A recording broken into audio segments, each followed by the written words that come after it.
South Carolina lawyer Alex Murdaugh will soon find himself back in the courtroom, this time as a defendant. On July 14th, Murdaugh was indicted by a South Carolina grand jury on 2 counts of murder and 2 counts of possession of a weapon during the commission of a violent crime. The news comes more than a year after his wife Margaret Maggie Murdaugh, 52, and son Paul Murdaugh, 22, died at family's hunting estate in June 2021. With their charges, the grand jury indicated that they believed that Murdaugh possessed both a rifle, which they allege he used to kill his wife, as well as a shotgun, which they believe he used to kill his youngest son. His lawyers, Dick Harpootlian and Jim Griffin, denied the allegations against their client. Alex wants his family, friends, and everyone to know that he did not have anything to do with the murders of Maggie and Paul.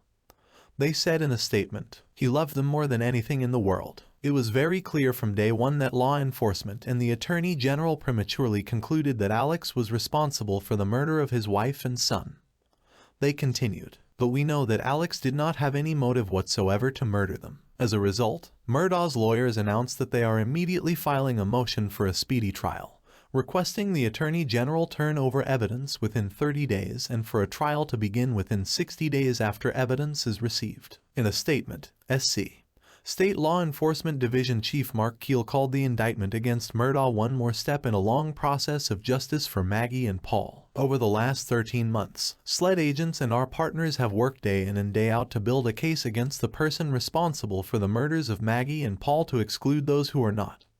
He continued, "From the beginning I have been clear, the priority was to ensure justice was served." While he stressed that all defendants are presumed innocent until proven guilty, South Carolina Attorney General Alan Wilson maintained in a statement that all the efforts of our office and the law enforcement agencies involved in this investigation have been focused on seeking justice for the victims' families. The Murdaugh family name has been entrenched in scandal and mystery since Paul was indicted on 3 charges related to the death of 19-year-old Mallory Beach in a boating accident in April 2020. The charges were later dropped following his death in June 2021. On June 7th, Murdaugh allegedly discovered the bodies of his wife and youngest son at the family's Islandton residence. The mother and son had died of multiple gunshot wounds, per a SLED press release at the time. Less than 3 months later, Murdaugh made headlines once again when he was shot in September 2021. At the time, his lawyers told NBC News that he had pulled over to change a flat tire when he was shot in the head, but that it was only a superficial wound. However, on Sept.